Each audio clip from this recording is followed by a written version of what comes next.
ایک واقعہ سناتا ہوں خواجہ معین الدین اجمیری کا.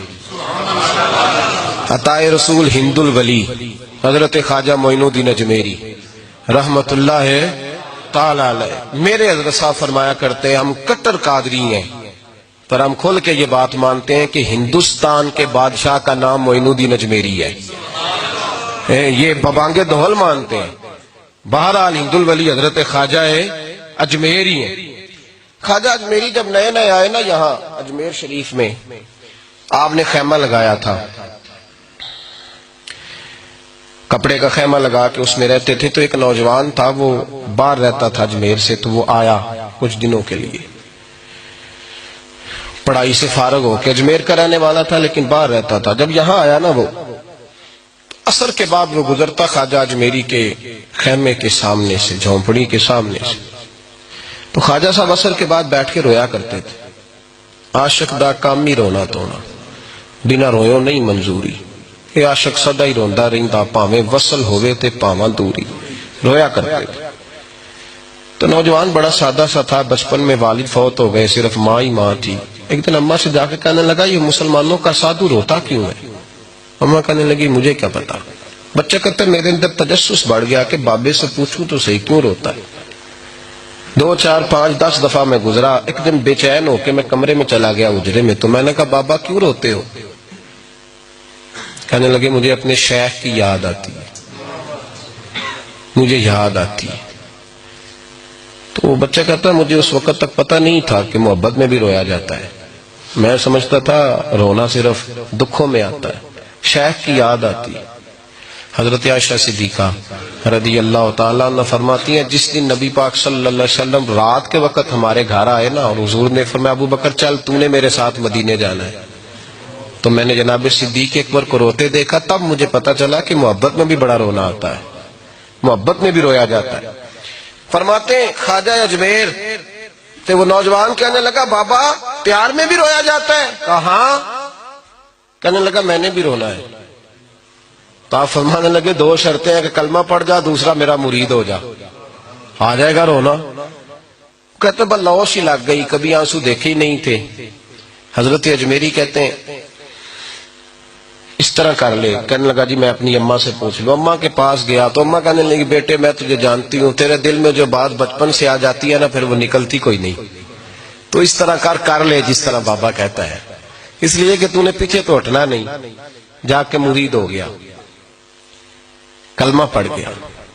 اب بابا جی کہتے ناشتہ بھی میرے ساتھ کرنا ہے، شام کا کھانا بھی، اور فجر کی سیر میں بھی تو ساتھ جائے گا. پریت ہو گئی، پیار بڑھ گیا، پر کٹ گئے، زندگی بابے سے وابستہ ہو گئی. اب چند مہینے جب گزر گئے نا پوری لو لگ گئی. تو بابا جی کہنے لگے بیٹے تیری 3 چھٹیاں ہیں، 3 دن تو نے مجھے ملنے نہیں آنا. بالکل 3 دن کے بعد آنا. اس نے کہا مسئلہ ہی کوئی نہیں، پرواہ ہی نہیں تھی نا، پتہ ہی نہیں تھا. تو وہ چلا گیا گھر، صبح سے شام تک رہا. شام کو اماں نے روٹی دی تو 3 روٹیاں کھایا کرتا تھا، اب ایک لقمہ بھی نہ توڑا جائے. اماں کہتی بیٹے خیر ہے؟ کہا اماں جی پتہ کوئی نہیں، کوئی اندر کمی ہے کسی چیز کی، کوئی خبر نہیں، پتہ کوئی نہیں. خواجہ صاحب رحمت اللہ تعالی علیہ کا وہ مرید اماں بار بار پوچھتی لیکن کوئی بات ہو تو بتائے نا. کچھ نہیں اماں کوئی نہیں. بڑی مشکل سے شام ہوئی، شفق غائب ہوئی، اندھیرا جو چھایا، ساری دنیا بستر پہ لیٹ گئی. تو اس نے اٹھ کے چھت پہ گھومنا شروع کر دیا. بچہ نہ سوئے تو اماں کیسے سوئے؟ اماں بھی چھت پہ آئی. کہا بیٹے کیا بات ہے؟ کہا اماں پتہ کوئی نہیں، کوئی میری نیند اڑا کے لے گیا ہے. بیٹے تو نے روٹی بھی نہیں کھائی؟ کہا اماں کوئی نہیں پتا، کوئی پتہ نہیں. جب 12 بجے کے بعد کا وقت آیا تو پھر ہلکے ہلکے آنسو نکلے، اور جب سحری چمکی تو دھاڑے مار کے رویا. بیٹے کیا ہوا؟ لگا اماں میں نے بابا جی کے پاس جانا ہے، اسے کہے مہربانی کرے، میں نے یہ جدائی میرے بس کا روگ نہیں، اب نہیں میں نہیں رہ سکتا. فجر کی نماز پڑھ کے تو اماں گئی، کہنے لگی مہربانی کر اسے بلا. تو بابا جی کہنے لگے اسے کہے ابھی تو 1 دن گزرا ہے، ابھی تو وقت بڑا پیچھے ہے، ابھی ٹائم ہے. بس اگلے دن کی جو شام ہوئی تو ماں کے قدموں میں گر گیا، کہنے لگا خدا کا واسطہ اسے کہو میرا نہیں گزارا ہوتا، اب نہیں، اب عادی ہو گیا، اب اگر اس کی دید کا نشہ نہ ملا تو مر جاؤں۔ حضرت اجمیری رحمت اللہ علیہ کے پاس اماں روتی ہوئی آئی، کہنے لگی بابا مجھے نہیں پتا تیرا اس کا رشتہ کیا ہے، میں تو ماں ہوں۔ اس کے آنسو گرتے ہیں تو میرا کلیجہ پھٹتا ہے، وہ جب روتا ہے تو میری جان نکلتی ہے، مہربانی کر اسے دید کا نشہ دے، میرا بیٹا ہے بلکتا ہے دیکھا نہیں جاتا۔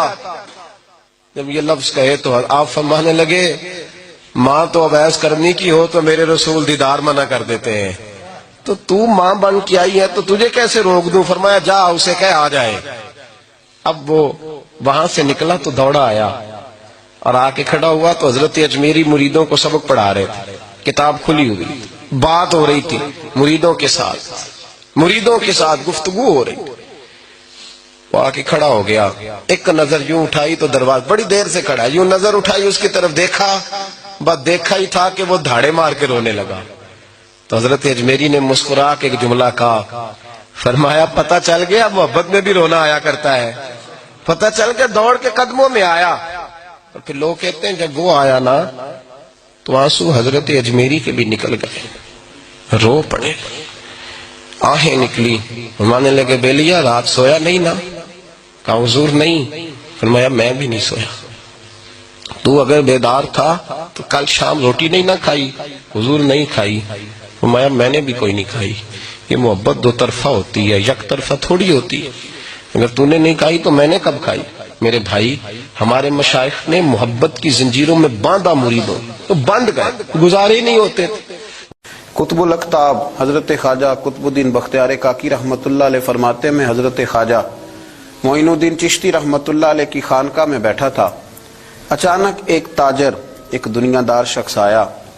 حضرت خواجہ معین الدین چشتی رحمت اللہ تعالی علیہ کے سامنے بیٹھے ہوئے آپ کے ایک مرید شیخ علی علیہ رحمہ جن کا نام تھا، ان کی طرف وہ تاجر تیزی سے بڑھا اور شیخ علی کا گریبان پکڑ لیا۔ میرے پیسے کب دو گے اور کتنے وعدے کرو گے؟ لاؤ میری رقم واپس کرو۔ حضرت خواجہ معین الدین چشتی رحمت اللہ علیہ ساری صورتحال سے بے خبر تھے، جلدی سے اٹھے اور اٹھ کر کے اس تاجر سے کہا کہ معمہ کیا ہے، بات کیا ہے؟ کہا حضور بہت عرصے تھے آپ کے اس مرید شیخ علی نے میری رقم دینی ہے اور واپس نہیں کرتا۔ خواجہ صاحب علیہ رحمہ نے شیخ علی کی طرف دیکھا اور فرمایا یہ معاملہ کیا ہے؟ عرض کی حضور غریب ہوں، کمزور ہوں، تنگ دست ہوں، قصدن ایسا نہیں کر رہا، اس سے کچھ مہلت لے چکا ہوں وہ ختم ہوئی، اب اور مہلت کا سوالی ہوں اور یہ مجھے مہلت دینے کو تیار نہیں ہے۔ خواجہ اجمیر علیہ رحمہ نے اس تاجر کی طرف دیکھا اور فرمایا غریب ہے، مجبور ہے، اس وقت تنگ دست ہے، اس کو کچھ مہلت دے دو، یقیناً تمہاری رقم لوٹا دے گا۔ اس نے حضرت خواجہ علیہ رحمہ کے ساتھ بھی توہین آمیز لہجہ معاذ اللہ اختیار کیا، ابھی لے کر کے جاؤں گا، پوری رقم لے کر کے جاؤں گا، ورنہ نہ صرف یہ کہ اسے رسوا کروں گا بلکہ میں اسے بازاروں میں کھینچوں گا۔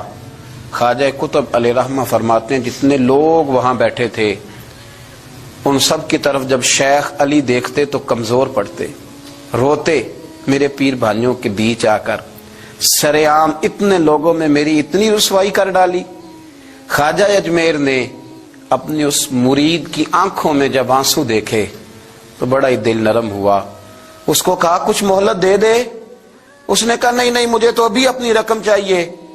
خواجہ صاحب رحمت اللہ علیہ نے زمین پر چادر بچھائی، چند سکے جیب سے کیا نکالے تھے کہ اللہ تبارک و تعالیٰ نے بھرے خزانوں سے دولت عطا فرما دی، یہ ہے تمہاری رقم، اٹھاؤ اور لے جاؤ۔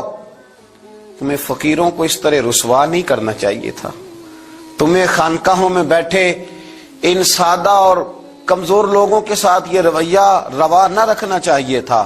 یہ کہا اس شخص نے پیسے اٹھانے شروع کیے اور اٹھاتے اٹھاتے نا جب اس کی نظر زیادہ مال پہ پڑی تو کچھ زیادہ پیسے بھی اٹھا لیے، ذرا نظر بچا کے دیکھتا کہ خواجہ صاحب دیکھ تو نہیں رہے، کچھ زیادہ رقم ہتھیائی اور وہ چلتا بنا۔ حضرت خواجہ علیہ رحمہ نے شیخ علی کو تھپکی دی، فرمایا اللہ نے تمہاری عزت رکھی، پر ایک بات میری یاد رکھنا، جب بھی بھروسہ کرنے کو دل ہوا جب بھی کسی طرف سہارا ڈھونڈنے کا دل ہوا تو یا خدا کی طرف دیکھنا یا محمد مصطفیٰ کی طرف دیکھنا صلی اللہ علیہ وسلم۔ یہ کیا درویشوں کا کیا کام کہ وہ دنیا داروں سے پیسے لے اور دنیا داروں کے ساتھ معاملات کرے، تمہاری یہ روش اچھی نہیں، لیکن اللہ نے تمہارا وقار رکھا۔ خواجہ قطب کہتے ہیں وہ بات تو ختم ہو گئی، لیکن شیخ علی کے چہرے پر کئی دنوں تک افسردگی رہی۔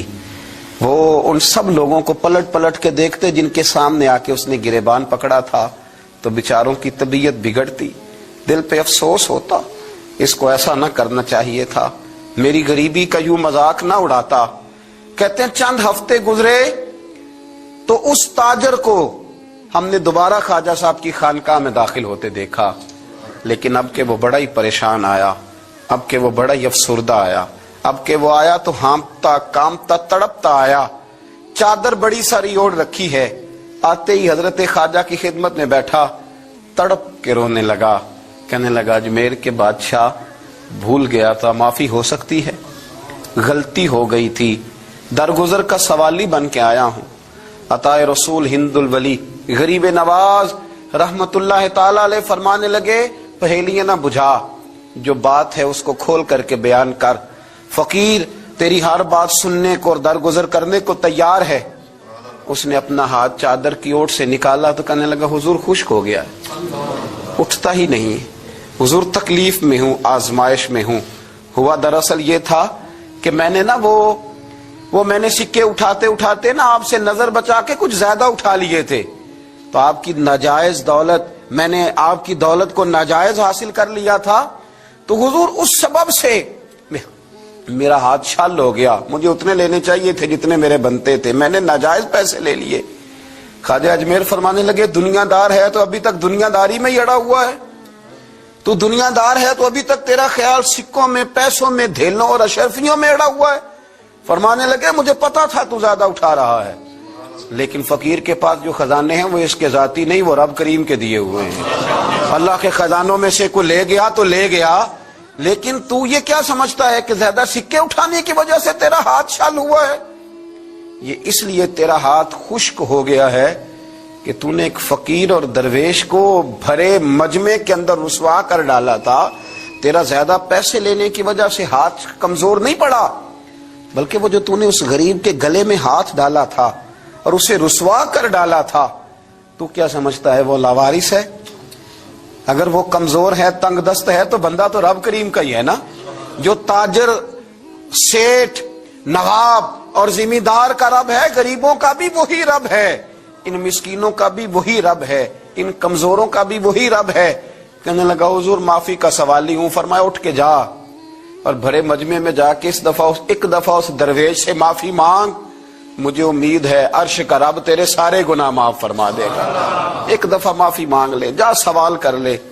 وہ شیخ علی کے سامنے آ کے کھڑا ہوا، وہ کہنے لگا اگر آپ معاف کر دیں تو میری تکلیف دور ہو جائے گی۔ شیخ علی کی آنکھوں میں چھم چھم آنسو برسے، کہنے لگا آپ نے معاف کیا کہ نہیں کیا؟ کہنے لگے یار تو تاجر ہے، تو ذمہ دار ہے، تیرے دل میں پتہ نہیں کیا تصور ہے، پر میں نے تو معاف کرنا ہی ہے، اس لیے کہ نہ میں تاجر ہوں، نہ میں ذمہ دار ہوں، نہ میں دنیا دار ہوں، میں تو غریب نواز کا ماننے والا ہوں۔ میری مجبوری یہ ہے کہ جس شخص کا میں نوکر ہوں نا، اس نے سکھایا ہی معاف کرنا ہے، جس کے در دولت پہ میں رہتا ہوں انہوں نے درگزر کرنا سکھایا ہے۔ ادھر جب معافی ہوئی تو خواجہ اجمیر نے تھپکی بھی دی، دعا بھی فرمائی، رب کریم نے شفا عطا فرما دی۔ تو خواجہ اجمیر فرمانے لگے میاں جا، تیری تندرستی ہوگی، چلا جا۔ کہنے لگا حضور اب کس نے جانا ہے، اب تو میں تیری دہلیز پہ جھاڑو دیا کروں گا۔